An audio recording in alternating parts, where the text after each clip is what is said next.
Sup Eastview, you're watching The Flash. I'm Devony and this is Ben. Today we have 3 stories for you on new lunch guidelines, pumpkin picking, and Red Ribbon Week. Ben, what are you doing? We broke up 3 years ago. Oh, so no more lunch dates then? No more lunch dates, Ben. Besides, the lunch menu has changed this year. Barry found out why. Federal lunch guidelines have gone into effect this year, requiring schools to design healthier lunches. What is new this year is that we have a ceiling, or we have a cap on the number of calories that we can offer for a school lunch. Last year we had no cap, so if we were over 850 calories on one day, it was fine.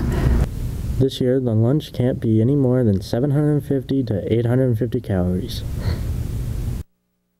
So some days the calories might be 830, some days they might be 810, some days they might be 850 right on the nose. The changes are hard to swallow for some students. Sometimes I think it's fine because some lunches that they make are good, and I don't really think people should be able to pay for a la carte to get pizza and stuff, because you should be able to pick what you want for lunch without having to pay for it. Back we used to have frosted cookies. Now it's not really like that anymore, but be sure to thank the lunch ladies when coming out of the lunchroom. Reporting for The Flash, this is Barry. I've seen you eat, Ben. You eat way more than 850 calories at lunch, so no more lunch dates. How about pumpkin picking? It is that time of year where you and that special someone can go out and pick a pumpkin and carve it into a jack-o'-lantern. Hannah gives us some tips. With Halloween just around the corner, people are heading out to find just the right pumpkin. One local place right here in Apple Valley is Paul's Market, and they have a lot to offer. Here at Paul's we have a variety of items to offer this fall.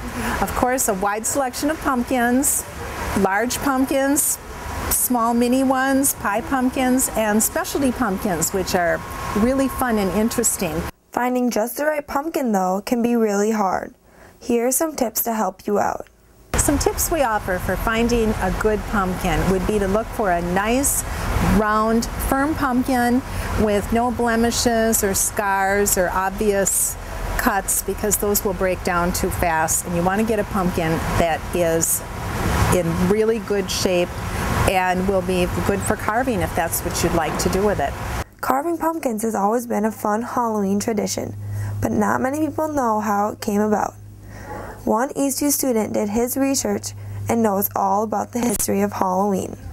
In the olden days, supposedly a man named Jack tricked the devil, and he was sent away from the gates of heaven and hell. So he was in purgatory when he found a turnip, and then he hollowed it out and put a coal in it, and that was to light his way, and then eventually it evolved into a pumpkin. Jack is the reason we call carved pumpkin jack-o'-lanterns. So enjoy picking your pumpkins and carving them, Eastview. Signing up for The Flash, this is Hannah. So what do you say? Do you want to carve a pumpkin into a jack-o'-lantern?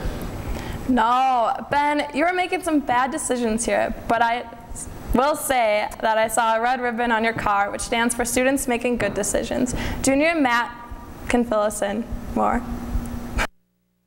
First, we want to thank our SAD program for sponsoring our Red Ribbon Week once again this year. And our Red Ribbon Week is one more reminder for our adolescents at Eastview to make good decisions regarding a substance-free lifestyle. You may have noticed the red ribbon posters in the hallways and the red ribbons tied to your vehicles in the parking lot. If you're like most students, you were wondering what they symbolized. The Flash went out to explore more about the meaning behind the ribbon.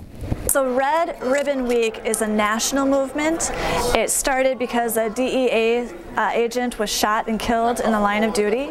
And so wearing red during Red Ribbon Week signifies that you are supporting the anti-drug, anti-illegal drug movement. We all know using illegal drugs are bad, but how can they affect you academically?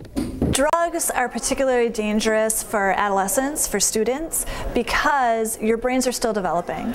And so when you use illegal drugs, that slows down the development of your brain, and it also can damage your ability to sleep correctly, which also can hurt your ability to concentrate.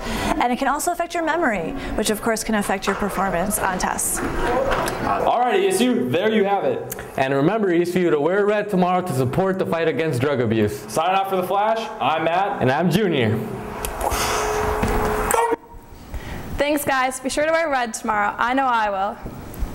Yeah, and good luck to the boys soccer team tonight at state. You know I'm already taken. Oh, so you don't want to go see Star Wars? Stay tuned for the credits, Eastview. See ya.